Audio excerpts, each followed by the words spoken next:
কবিতাৰ শিৰোনামা মমতাৰ চিঠি। কবি হেম বৰুৱা।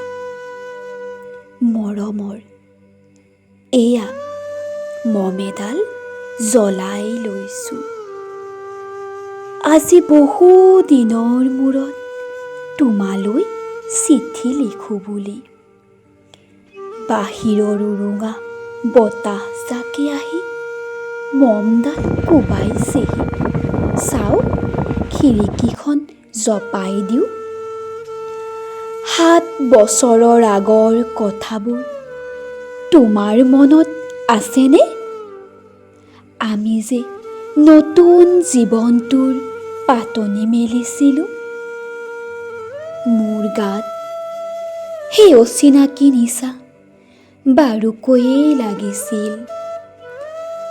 সৌ সিদিনা আছিল কাতিৰ কুঁৱলীসনা এটি কোমল পুৱা, আৰু সন্ধিয়া মই তোমালোকৰ ঘৰলৈ নকৈ আহিবৰ দিনা।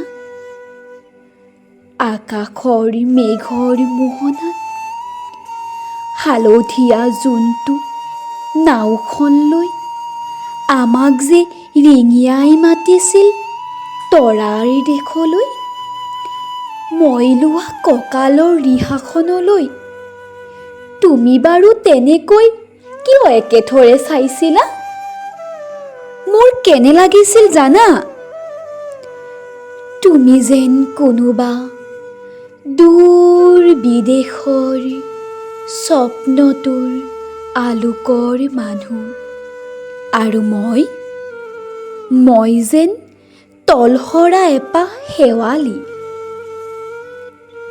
সেইদিনা মোৰ মন সাগৰত এৰি অহা আৰু আহি পোৱা অলেখ ঢৌৰ কঁপনি জাগিছিল। আমাৰ দেউতাই যে চিঠিত লিখিছিল, আই তই নতুন ঘৰখনত হাঁহি মাতি থাকিবি। সেইবোৰ 7 বছৰৰ আগৰ কথা।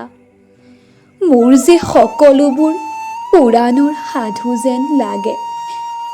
জেঠমহীয়া দেউতাৰ বছেৰেকীয়া হৈ গ'ল। তোমাৰ বাবুলো এতিয়া বৰটো হৈছে। তাৰ ওপৰ পাৰিত এধানিমান ডালিম গুটি যেন দাঁত অকণি গজিছে। সি মোক একেবাৰে এৰিকেই নিদিয়ে।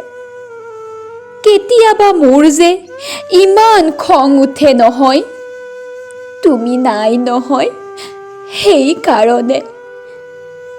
সি বাৰু মোৰ বগা সাজযোৰলৈ এনেদৰে তধা লাগি চাই থাকে কিয়?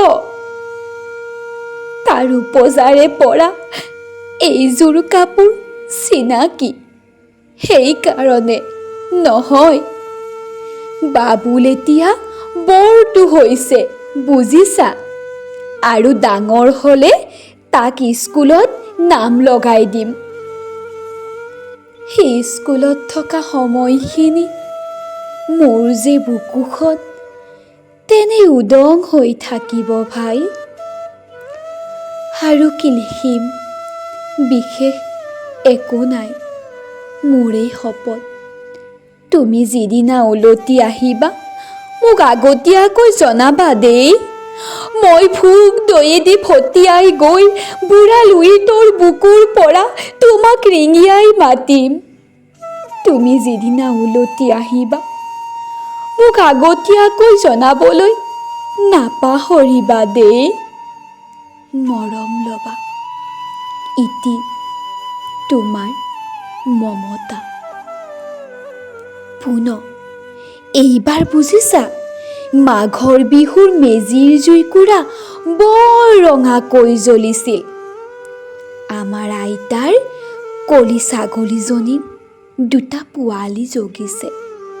এটা সোঁত বগা আৰু আনটো পখৰা।